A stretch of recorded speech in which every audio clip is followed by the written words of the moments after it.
Commander Aaron Voss stood on the bridge of the starship Valiant, eyes fixed on the glowing holoscreen in front of him. The vast black of space stretched endlessly outside the viewport, dotted with tiny pinpricks of distant stars. His crew moved quietly around him, each focused on their stations, their movements precise and practiced.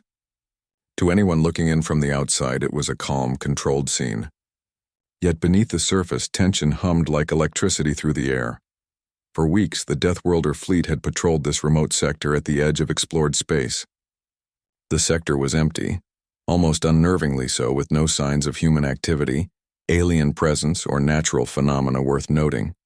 It was the kind of space where boredom and vigilance coexisted in equal measure.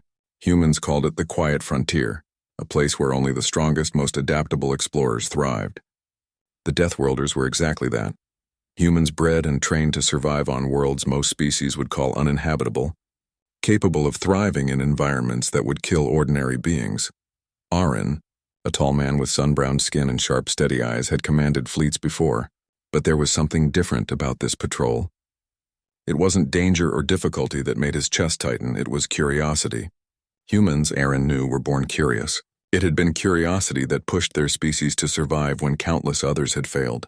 It was curiosity that drove them to the stars. And now that curiosity had a new spark. A soft chime echoed across the bridge, drawing the crew's attention to the communications console. Lieutenant Mira Kalin, Aaron's second-in-command, leaned forward. "Commander, we're picking up an unusual signal," she said, her voice steady but edged with excitement. "It's faint, but it's intelligent. Definitely not natural." Aaron raised an eyebrow. "Intelligent?" Mira nodded. "Yes, sir. It's formatted in repeating patterns, almost like a code. Could be a distress call." A murmur ran through the bridge. Distress calls in deep space were rare, especially this far from settled systems. Many fleets ignored them, wary of traps, false signals, or worse. But the Deathworlders were different. Humans who could survive death worlds did not shy away from danger. They faced it, adapted to it, and often turned it into opportunity. Aaron tapped his chin, thinking, "Let's triangulate its source. I want a full scan of the signal. Prepare the fleet for a possible jump.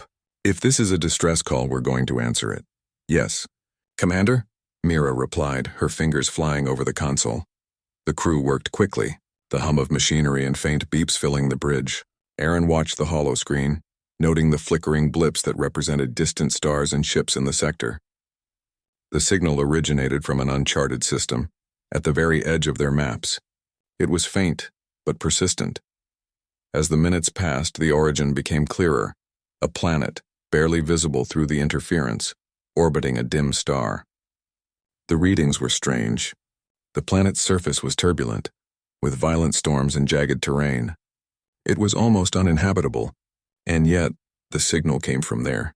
Someone, or something, was alive on that planet, trying to reach out across the void.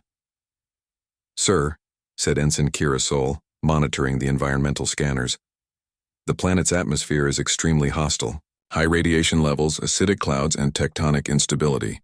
Any landing party will need full protective gear.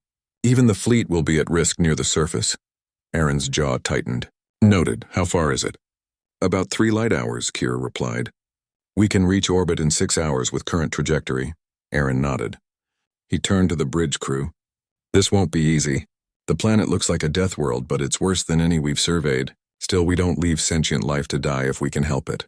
Prepare for hyperspace jump. I want all teams ready for rapid deployment once we arrive." The crew moved with purpose, anticipation mixing with apprehension.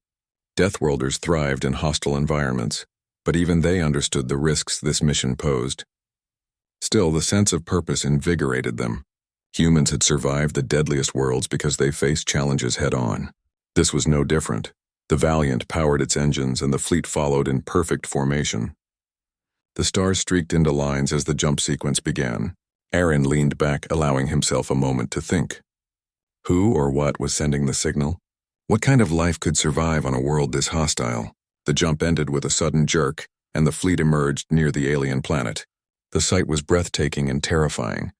Dark clouds churned across the surface, lightning arcing through acidic storms. Mountainous spires rose like jagged teeth from the planet's crust. The sensors confirmed the readings.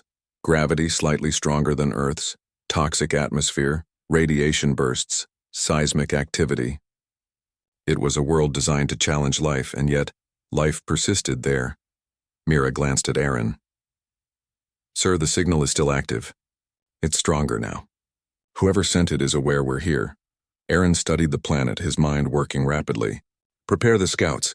I want drones in orbit first. Map safe zones, storm patterns, and any structures. We'll need all the data before sending a landing team. Life that survives this planet is going to be fragile. We must be precise." The bridge fell silent as the drones launched, skimming the upper atmosphere and sending back live scans. Images appeared on the hollow screen.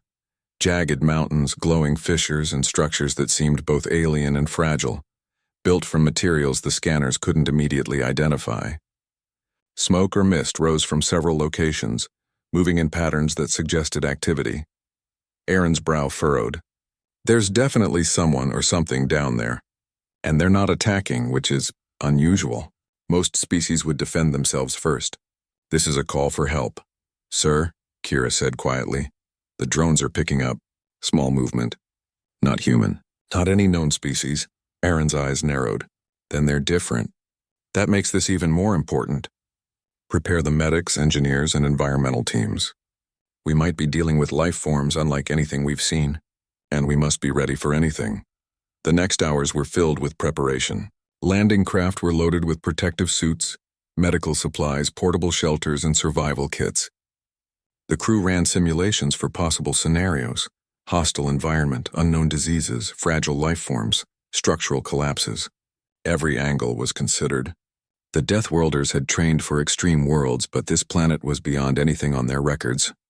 Finally, as the planet loomed beneath them, Commander Aaron addressed the crew. "We are here because life matters. We are here because humans do not abandon those in need. Whatever waits for us down there, we face it together. Remember your training. Remember your courage. And above all, remember why we do this. To protect life, no matter how fragile, no matter how alien." A quiet determination spread through the crew. The stormy clouds below seemed less intimidating now, overshadowed by the resolve of humans who had survived Deathworld's plagues and countless perils across the galaxy. As the first landing craft detached from the fleet, cutting through the thick, storm-choked atmosphere, Aaron allowed himself a rare smile. Curiosity had brought them here, but courage and compassion would guide them. Humans thrived where others failed, not just because of strength but because of heart. And whatever waited on that alien world, they would face it with both. The landing craft shuddered against violent winds and acid rain, but the human crews pressed on. Every obstacle, every flash of lightning, every tremor beneath the craft reminded them of the planet's danger. But it also reminded them of their unique strength. Deathworlders were born for this, surviving where others could not, seeing opportunities where others saw only risk. Above them, the rest of the fleet held position, sensors trained on the planet, ready to assist at a moment's notice. Commander Aaron knew that what lay ahead was uncertain, possibly deadly, but also profoundly important. This was more than exploration or conquest. It was a chance to save life, to prove once again that humans, even at the far edges of space, stood for courage, ingenuity, and compassion.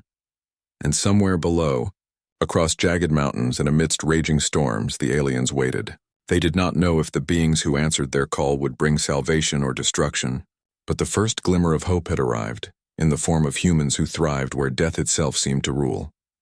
Commander Aaron Voss tightened his grip on the railing of the landing craft. "Let's see what we can do," he murmured. And with that, the craft plunged deeper into the storm, toward the signal that had called them. The landing craft shook violently as it pierced the thick, stormy atmosphere of the alien planet. Lightning split the sky in jagged streaks, and the acidic clouds hissed against the reinforced hull.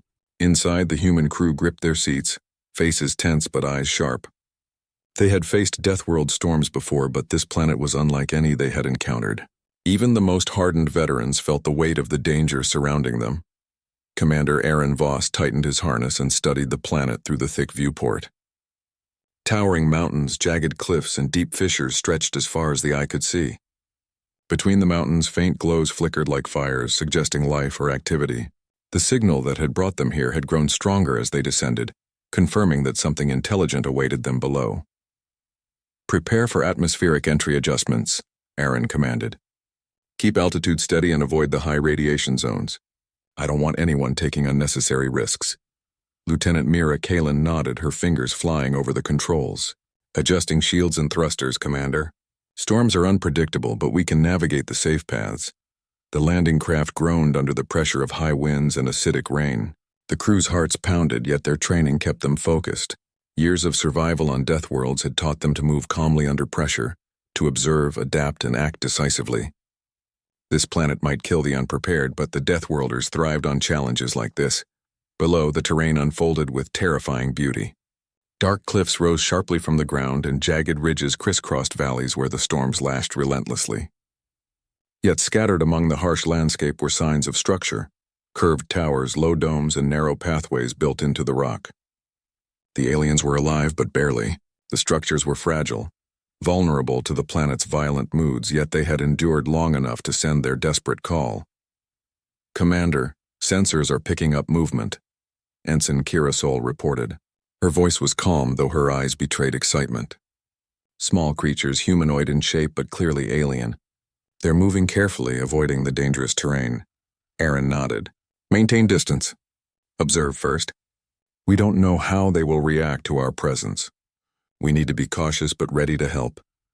The landing craft descended into a sheltered valley, avoiding the worst of the storms. The acid rain splashed against the shields, steaming as it hit the hull, but the craft held steady. Finally, the engines hummed at lower power, and the ship touched down on a rocky plateau. Dust and acidic mist swirled around them, but the landing was stable. Aaron unstrapped himself and moved to the rear hatch. The airlock hissed as it opened, revealing the outside world. The storm raged in the distance, but the valley offered some protection. The landscape was harsh and alien, yet the human crew stepped out without hesitation. Their suits protected them from the acidic mist, the radiation, and the thin, toxic air. Their movements were deliberate, careful, but confident. This was their element, danger that others could not survive. Teams Alpha and Beta, Aaron said, speaking through the comms, split up. Map the immediate area. Find the source of the signal. Keep visual on each other at all times. Move slowly, observe everything. The teams fanned out, their boots crunching against jagged rocks. Drones hovered above, scanning the environment and sending real-time images back to the landing craft. Every detail was noted: unstable cliffs, glowing fissures, fragile alien structures. Aaron studied the images carefully. These beings had survived here for centuries, carving shelter in impossible terrain. Humans respected survival against all odds, and the Deathworlders felt an instinctive bond with life that fought to exist in impossible conditions. Hours passed.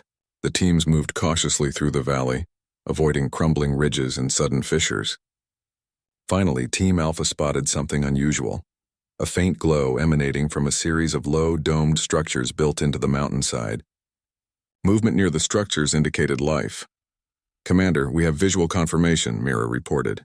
Intelligent life. Fragile. Humanoid in shape, but clearly adapted to extreme conditions. They're watching us, but not approaching. It seems they are cautious, possibly fearful. Aaron studied the images. The beings were small, thin, with limbs slightly longer than humans, adapted to climbing and navigating the jagged terrain. Their skin was pale, almost translucent, with faint bioluminescent patterns that shifted as they moved. Their eyes were large, reflecting the light of their structures. For a moment, Aaron felt awe. Life had evolved here against impossible odds, and it had survived. Prepare communication devices, he said. We need to make contact, but carefully. Use visual signals first. Keep voices low. Any sudden movements could frighten them. We need trust before we can help. The first attempts were cautious. Humans projected holographic lights and patterns into the air, simple gestures indicating peace and observation. The aliens paused, watching the lights with curiosity and hesitation. Slowly, a small group approached, moving carefully over jagged rocks. They were clearly intelligent, responding to patterns and signals with deliberate gestures. Commander, they're responding, Kira said. They're cautious but curious. They seem to understand we mean no harm. Aaron nodded. Good, keep reinforcing that. Approach slowly. Let them see we're careful, that we're here to help. The aliens moved closer, still hesitant. Their voices were soft, melodic sounds, almost like wind through chimes. The humans could not understand them, but gestures and expressions were enough to communicate intent. The aliens extended small appendages, touching the ground in greeting. The human teams responded in kind, lowering their hands, moving slowly. Trust was being built step by step, movement by movement. Observing the aliens closely, Aaron noticed signs of weakness. Their movements were careful, almost fragile. Scars and injuries marked some individuals. They had survived storms, harsh terrain, and perhaps even conflicts among themselves. Yet despite their fragility, there was intelligence and resilience shining through. Humans could relate to that instinct for survival, and the crew felt a deep empathy for these beings. Mira activated environmental scanners, analyzing the alien biology. "Commander," she said, "they're adapted to high toxicity and low oxygen, but their energy levels are low. Their physiology can survive this world, but they won't last much longer without assistance. They need food, shelter, and medical attention." Aaron's jaw tightened. "Understood. That's what we're here for. Begin preparations for portable shelters and support systems. We'll need to stabilize them before attempting transport. Safety first, for them and for us." The teams worked quickly, setting up temporary shelters made from lightweight human alloys, providing filtered air, energy sources, and medical supplies. Drones helped carry fragile equipment over jagged terrain, and the aliens watched with cautious fascination. Slowly, some of them approached the shelters, stepping inside to explore. Humans gave them space, observing reactions, allowing them to become comfortable. Hours turned into a full day of careful interaction. Humans and aliens learned from each other through gestures and shared observations. The aliens led humans to small natural reservoirs, showing water sources and paths through treacherous terrain.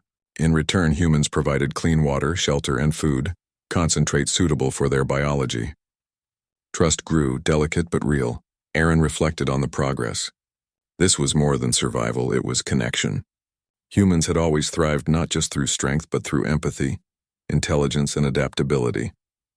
On this alien world, facing an almost impossible environment, those qualities were proving essential. As night fell, the storm clouds above broke briefly, revealing a sky full of unfamiliar stars. The humans set up lights and energy fields to protect the shelters. The aliens clustered nearby, still cautious, yet no longer hiding. Aaron walked among them, observing silently. These beings were alive against impossible odds, and now, humans had given them a chance to survive another day. "Tomorrow," he said quietly to Mira, "we begin planning their rescue. We need to understand their world, their limits, and the best way to get them to safety. Tonight we ensure they survive. That is enough for now." Mira nodded, watching the fragile glow of the alien life around their shelters. "They're remarkable, Commander. Survived this long, and now they have us." Aaron allowed himself a small smile. Humans have a way of showing up when needed. That's what makes us us, but it's not about us. It's about helping life thrive, no matter how alien or fragile it may be. Above them, the storms raged in the distance, but in the valley below, a new chapter had begun. Humans and aliens coexisted cautiously, but with growing trust. The fleet waited in orbit, sensors trained on the planet ready to assist. And on the ground, the first bonds were forming, delicate, fragile, yet strong enough to survive even the harshest storms. The Deathworlders had arrived. The signal had been answered, and in the face of unimaginable danger, humanity's courage, intelligence, and compassion had already begun to make a difference. Tomorrow would bring greater challenges, but for now, survival and the first steps toward hope were achieved. The alien valley was quiet at first light, but tension and hope intertwined in every corner. Commander Aaron Voss surveyed the fragile shelters, watching the alien beings move carefully among them. They were still cautious, keeping distance, but their curiosity had grown overnight. Some had ventured inside the human-made shelters, touching the smooth metal surfaces and examining small devices with wonder. Humans had survived death worlds not just through strength, but through patience, observation, and empathy. Today, those same qualities would be tested in an entirely new way. "Commander," Lieutenant Mira Callan said, her voice low. "They're responding more to gestures now. I think they're trying to communicate with us, but it's difficult to interpret. Their language, it's unlike anything we've seen." Aaron nodded, studying the small, thin beings. Their movements were precise, almost musical, and their bioluminescent patterns shifted subtly across their skin with emotion. They did not speak like humans, yet every gesture, every movement seemed purposeful. Aaron had learned early in his career that understanding alien behavior required patience and careful observation. Now that lesson would be more important than ever. Prepare the visual translators, Aaron commanded. We'll try combining light signals, symbols, and gestures. Keep it simple. Show them that we come in peace and that we want to help. Teams worked quickly, arranging lights and holographic panels that projected clear shapes into the valley air. Simple gestures of greeting and protection were displayed. Open hands, low bows, and images of shelter and food. The aliens paused, their large eyes scanning the displays, flickering their own patterns in response. Slowly, one of the aliens stepped forward, its movements cautious but deliberate. It mimicked the human gestures, reaching toward a holographic image of a shelter. The gesture was precise, clear, they understood. Mira whispered, "They're trying to communicate. They want help. They're pointing to their homes." Aaron allowed himself a small nod. Good. Now we learn what kind of help they need. One step at a time. Keep the gestures clear, keep the light simple. Patience is key. For the next several hours, humans and aliens engaged in careful, silent dialogue. Holographic images, simple sketches, and light patterns were used to indicate shelter, food, water, and protection. The aliens responded with their gestures and changing bioluminescence. Slowly, the humans began to understand the critical nature of the situation. The alien planet was unstable. Lieutenant Kirasol's sensors picked up faint seismic vibrations beneath the valley. "Commander," she reported, "the planet is highly unstable. There are tremors increasing in frequency. Some of the cliffs and ridges are likely to collapse soon. If this continues, their settlements could be destroyed." Aaron's brow tightened. That's why they sent the signal. They know their world is in danger. We need to find a way to get them to safety before the planet becomes uninhabitable. Mira stepped closer, pointing to a group of aliens clustered around a low-domed structure. "They're showing us their central building. It looks like a meeting place. Maybe that's where they discuss survival strategies or gather as a community. If we can communicate there, we might get more information." Arin considered the approach carefully. "We proceed slowly. Move as a single group, using gestures and lights. No sudden movements. We want them to guide us, not feel threatened. Lead the way, but don't force anything." The human teams advanced, carefully navigating jagged rocks and unstable ground. The aliens moved with them, guiding the humans around dangerous fissures and unstable cliffs. Despite the harsh terrain, trust was growing. Humans and aliens were learning from each other, each observing and mimicking gestures, building understanding step by step. When they reached the central dome, the aliens made a series of gestures indicating a problem. Their bioluminescence shifted rapidly, creating bright flashes of color. Aaron signaled the humans to halt. Mira translated as best she could. "They're showing damage. Their home. Falling apart. And something else. Danger is spreading. They cannot survive here for long." Aaron nodded. "Understood. We need to act fast. Keep calm, communicate carefully, and show them we can help. Prepare shelters and medkits. If the planet starts collapsing, we move quickly." The aliens seemed to sense the urgency. They led the humans to a nearby ridge where several young or injured aliens were struggling to move. Human medics and engineers rushed to provide assistance, offering portable shelters, clean water, and stabilizing devices. The aliens observed closely, learning how to interact with the technology. Some of them mimicked human actions, helping each other and gradually understanding the tools being offered. Hours passed in careful coordination. Aaron observed silently impressed. These beings had survived impossible conditions, yet they were eager to learn and cooperate. It reminded him why humans thrived on death worlds. Adaptability, courage, and willingness to work together made survival possible. Here, he saw the same qualities mirrored in an entirely alien form. By afternoon, the human teams had established a temporary base near the central dome. Shelters were set up and injured aliens were treated. Water purifiers and filtered air units allowed the aliens to breathe more safely. Even the youngest members of the species were beginning to move with more confidence, exploring the temporary shelters and learning to trust the humans. Aaron approached the largest group of aliens, projecting light patterns that indicated safety, rest, and protection. The aliens responded in kind, their glowing patterns calming, signaling relief and acceptance. Mira watched, quietly amazed. "Commander, they're responding to reassurance. They understand we mean no harm, and that we want to help them survive." Aaron allowed himself a small smile. Good. This is what it's about, showing life that they are not alone. Humans survive by helping each other. We've done it on countless worlds. Now we do it again. With them. That evening, as the storm clouds shifted and lightning flashed in the distance, the aliens gathered near the human shelters. Though communication was still primitive, patterns of bioluminescence and simple gestures allowed them to convey critical information. The humans learned that the planet's tectonic activity was increasing, fissures spreading through valleys and entire ridges at risk of collapse. Time was short. Aaron convened his team near the main shelter. We know what we need to do. Their world is unstable. They can't survive here for long. Tomorrow we start planning evacuation routes. We need to move them to safer locations, possibly off-world. We'll need transport supplies and careful coordination. Every step must be precise. Mira added, Commander, the aliens are already starting to understand some of our tools and shelters. They can help us if we guide them carefully. This will make evacuation faster and safer. Aaron nodded. Exactly. We teach, we guide, and we protect. That's what humans do best. And we do it not because it's easy, but because it is right. That night, the valley fell quiet. The aliens rested in temporary shelters, their bioluminescence dimmed in calm patterns. Humans stood watch nearby, monitoring the terrain and sensors, ensuring that any sudden tremors or storms would not catch their fragile charges off guard. Despite exhaustion, there was a sense of accomplishment. The first real contact had been made. Trust had begun to form. Understanding, though limited, had started. Above the valley, the Valiant and the rest of the fleet held orbit.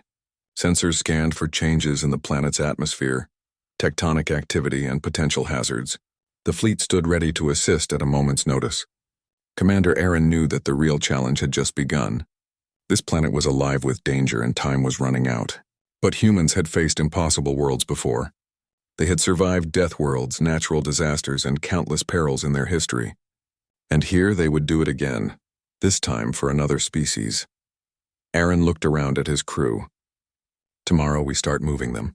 Slowly, carefully, but we move them. They will survive because we are here. They will survive because humans do not abandon life in need. Remember that. The humans nodded, determination lighting their faces. Across the valley, the aliens rested, trusting the strange, tall beings who had come from the stars to save them. For the first time in centuries, these alien beings could hope. And in the calm after the storm, humanity's courage, intelligence, and empathy shone through. A beacon of life in a dangerous, unforgiving world. The first light of day revealed the alien valley in harsh clarity. Jagged cliffs and fissures stretched across the landscape, while dark clouds lingered, promising storms to come. Commander Aaron Voss stood at the edge of the temporary human shelter, scanning the unstable terrain below. The planet's mood was restless. Tremors shook the ground intermittently, and acidic rain fell in thin sheets. Every second counted. Commander, Lieutenant Mira Kalin said, joining him. We need to start moving them soon. The tremors are increasing and our scans show new fissures forming near their homes. If we delay, some of them might not survive. Aaron nodded. Understood. Prepare the teams. We move carefully, but we move now. Every alien must be guided safely. This is what we came for. The human teams organized quickly, each equipped with protective gear, portable shelters, and transport devices. Drones hovered above, scanning for hazards and marking safe paths. The aliens watched nervously, some still hesitant to leave the fragile structures that had sheltered them for generations. Aaron understood their fear. Leaving home is never easy, especially when survival is uncertain. Use calm gestures, he instructed. Show them the route. Let them see that we're with them, that we'll protect them. No rushing. We do this together.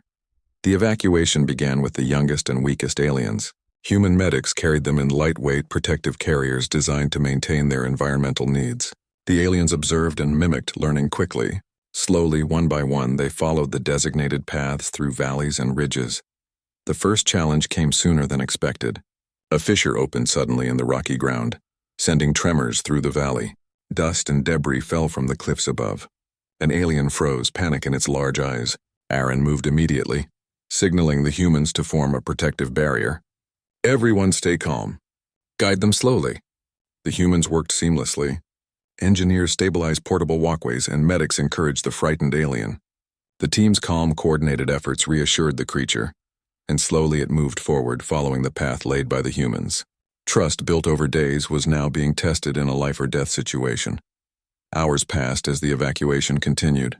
Some aliens were stronger and more agile, climbing the rocky slopes with ease. Others required constant support, carried by humans or assisted by makeshift lifts and harnesses. The planet's environment was brutal. Acidic mist, high radiation bursts, and violent winds. But the Deathworlders had trained for conditions like this. They adapted on the fly, protecting both themselves and the fragile alien species. As the main group neared a stable plateau, the ground shook violently. A low rumbling sound filled the valley, followed by a tremor so strong it dislodged rocks from nearby cliffs. Team Beta scrambled to secure both aliens and equipment. Aaron's voice cut through the comms, calm but commanding. Hold positions. Brace for movement. Everyone follow the marked paths. Despite the chaos, the human teams maintained order. The aliens, guided by gestures and light signals, moved as quickly as they safely could. The portable shelters were set up at safe intervals, allowing temporary rest for those struggling to continue. Every obstacle was met with careful planning and immediate adaptation. During a brief pause, Aaron watched the aliens carefully. Their resilience amazed him. These beings had survived this harsh planet for centuries, yet now, under human guidance, they were learning to trust and cooperate in a completely new way. Mira commented quietly, "Commander, it's incredible. They're fragile yet determined.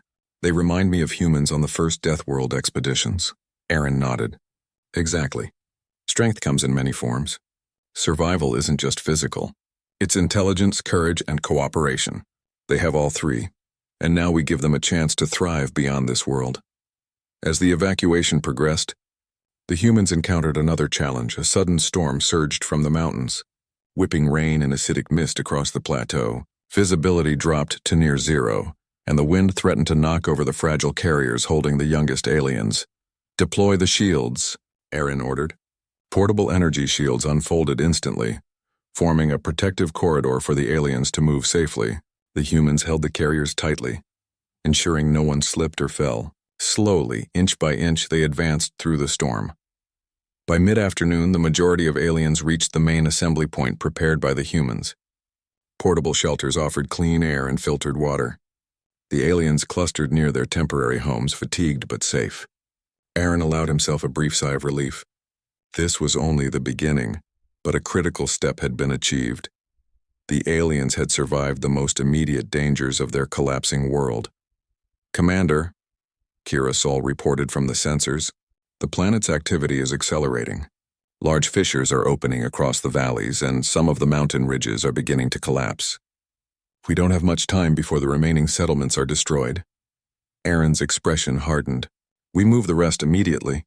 Prioritize the strongest able to climb, and those we can carry quickly. Prepare the landing craft for off-world transport. We'll use shuttles to evacuate the heaviest or most vulnerable groups." The humans and aliens worked together to load the remaining members onto transport devices.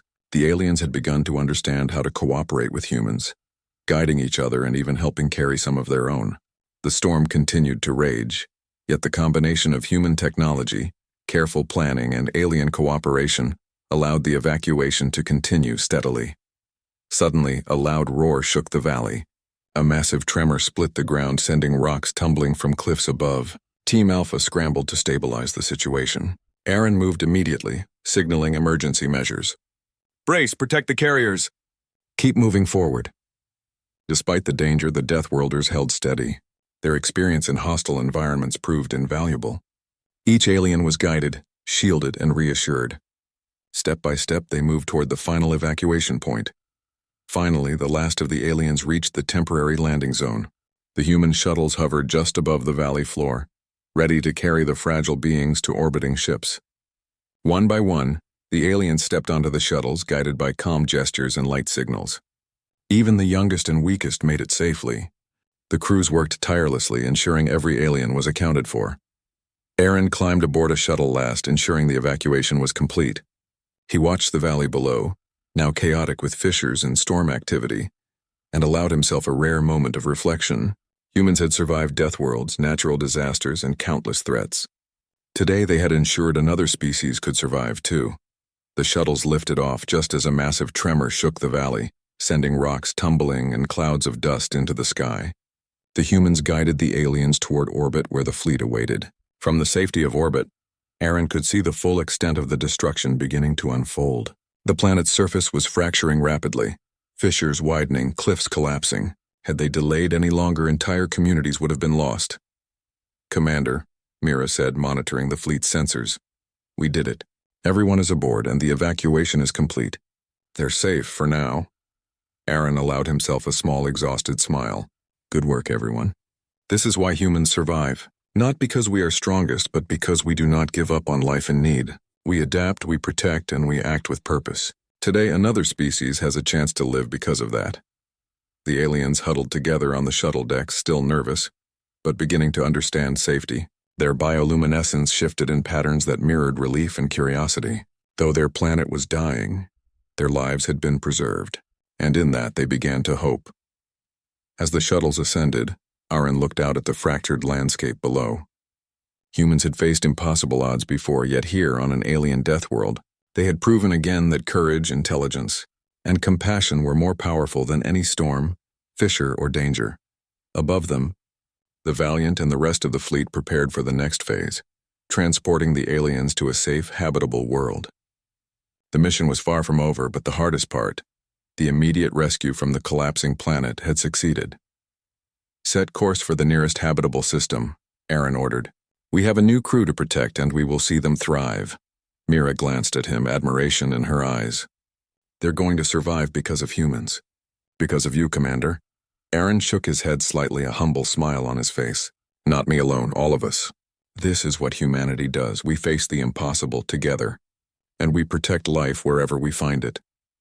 The fleet moved as one, carrying the rescued aliens into space, leaving behind a world that had tested both species to their limits. And as the stars stretched before them in the jump to a safer world, Aaron knew that today had proven the very essence of humanity: courage, intelligence, adaptability, and compassion, even in the face of death itself. The aliens were alive.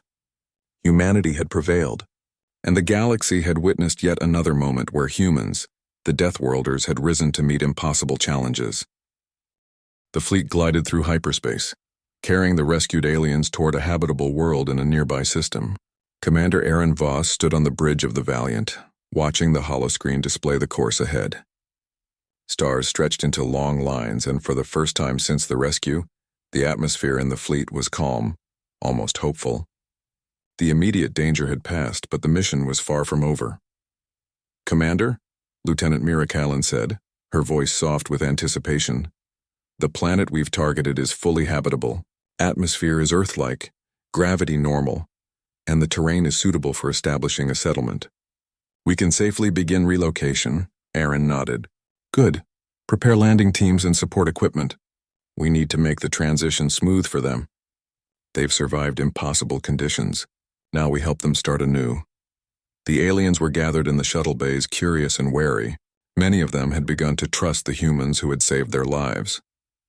Their bioluminescent patterns pulsed gently, showing relief, interest, and a hint of excitement. Some mimicked the humans' gestures, trying to understand the new world they were about to enter. As the shuttles descended through the atmosphere, the aliens stared in awe. Lush green forests, sparkling rivers, and gentle hills stretched as far as the eye could see. This world was a paradise compared to their fractured home, yet their eyes reflected uncertainty. They had survived a death world, and now they faced an entirely new life. "Stay calm," Aaron said gently. "We guide you. Everything here is safe.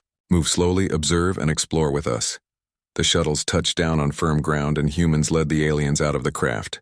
For the first time in generations, they walked on stable soil, feeling breathable air and moderate temperatures. The aliens moved tentatively, testing the ground and the surroundings. Humans guided them, showing them where to find food, water, and shelter. Portable habitats were set up, designed to accommodate both the aliens' physiology and comfort. Mira explained the purpose of each device, using gestures and light symbols. The aliens watched carefully, mimicking some actions, and gradually understood how to use the shelters, water purifiers, and energy sources. Their movements were cautious but curious. Humans and aliens were learning from each other, forming the beginnings of cultural exchange. Aaron observed with quiet pride. This was why humans thrived across countless worlds. not just through strength but through teaching, guiding, and sharing knowledge. Deathworlders had survived extreme planets because they could adapt, but more importantly, they could help others adapt too. Today, that quality had given a new species a chance to thrive. The first days were dedicated to acclimation. Humans and aliens explored the surrounding terrain together, establishing safe zones and identifying potential threats. The aliens learned to use human tools, while humans studied alien behavior and physiology to better support them. Slowly, communication improved. Simple symbols, gestures, and bioluminescent responses allowed basic understanding. Aaron gathered the alien leaders near one of the larger shelters. Using lights and gestures, he projected the idea of community, safety, and growth. The aliens responded with patterns of bioluminescence showing comprehension. While full language remained impossible for now, the mutual understanding was profound. Humans and aliens could cooperate, survive, and even begin to thrive together. "Commander," Mira said, "they're starting to share their own knowledge. They've shown us how they identify water sources and natural shelters. Their experience on the Deathworlds has value here. They're not helpless, they have skills we can learn from." Aaron smiled. "Exactly. Survival isn't one-sided. They teach us as much as we teach them. That's why humanity thrives. We adapt, we learn, and we help life thrive wherever we find it." Over the following weeks, the aliens gradually settled into their new home. Temporary shelters were replaced with more permanent structures designed with guidance from humans and alien input. Gardens were planted, clean water systems maintained, and food sources monitored. The aliens began to explore cautiously, testing the stability of their new environment. Humans remained nearby, ready to intervene if needed, but allowing independence to develop naturally. Friendship began to form. The aliens, once fearful, now approached humans with gestures of curiosity and cooperation. Some mimicked human actions like using tools or tending to simple tasks. Children, or the youngest members of their species, played near human observers, learning quickly and showing remarkable adaptability. Humans marveled at their resilience, seeing reflections of their own ancestors' courage on Deathworlds. Aaron gathered his senior officers one evening, overlooking the growing settlement. "We've done more than save lives," he said.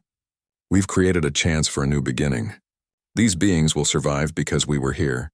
They will thrive because humans understand how to nurture life in impossible circumstances. That's what makes us."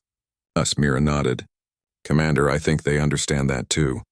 Their trust in us has grown stronger than I expected. They're not just survivors, they're learning to thrive." Aaron allowed himself a rare smile. "Good, that's the goal. Life must flourish even in the most unlikely places." Over time, cultural exchange blossomed. Humans taught agriculture, simple engineering, and medical knowledge adapted to alien physiology. In return, the aliens shared their knowledge of survival in extreme conditions, resource management, and unique natural techniques. Even basic communication improved through a combination of symbols, lights, and gestures. A bond had formed that would shape both species for generations. One afternoon, Aaron walked among the aliens, observing their confidence. Some were tending gardens, others exploring gentle rivers, and a few were experimenting with human tools, their glowing skin flickering in patterns that reflected joy and curiosity. Mira joined him, watching silently. "They've changed," she said softly. "From fragile and fearful to capable and curious. They trust us," Aaron nodded, "and in that trust they will survive. Humanity survives by rising to challenges, by teaching, guiding, and protecting. That is what we've done here, and it is why humans will always thrive." The fleet, still in orbit, maintained a protective watch, ready to assist if necessary. Yet the humans had built a self-sustaining bridge between species. The aliens no longer relied solely on human technology. They had learned, adapted, and were beginning to thrive independently. Months passed. The alien community grew stronger, more confident, and more integrated into their new environment. The humans' mission was nearly complete, but the lessons were lasting. Aaron reflected on the journey, from a faint SOS signal across the stars to the rescue of a fragile species and the creation of a new, thriving settlement. Humans had faced danger, adapted to alien challenges, and provided hope where none existed before. On a calm evening, Aaron stood atop a small hill overlooking the settlement. The aliens gathered below, their glowing patterns flickering in the twilight. Children played in the streams. Adults tended shelters and gardens, and the bonds between species were clear. Aaron allowed himself a quiet moment of pride. They survived, he said softly to Mira, and they will thrive, not because we were stronger, but because we were willing to help. That is humanity, Mira smiled. And they've taught us as much as we taught them. Their resilience is incredible. Aaron nodded, his gaze moving to the stars. Yes, this is what we were meant for, to protect life, to adapt, and to rise to challenges. Humans are more than survivors. We are guardians, teachers, and examples of hope. Today we've proven that once again. As night fell, the aliens' bioluminescent patterns shimmered across the valley like stars mirroring the sky above. The humans remained close yet not intrusive, allowing independence while offering guidance. Together they had turned survival into hope, despair into opportunity, and a fragile signal from a dying world into a story of courage, adaptation, and compassion. In the galaxy beyond, other species might doubt humanity, seeing only their strength or fearlessness. But on this small green planet, the aliens would remember the humans who had appeared in their darkest hour, who had faced impossible conditions, solved impossible problems, and shown that life, no matter how fragile or alien, could thrive. Commander Aaron Voss took a final look around the settlement. This is why we explore, why we survive, why we help. We are humans. We face the impossible and we rise. We survive, and we give life a chance. The aliens, now safe and beginning a new chapter, shimmered in patterns of gratitude and understanding. Across the stars, humanity's light had reached another world. The story of survival, courage, and hope was complete, at least for now. And in that completion, the galaxy witnessed the essence of humanity, shining brightly even in the darkest, most hostile corners of space.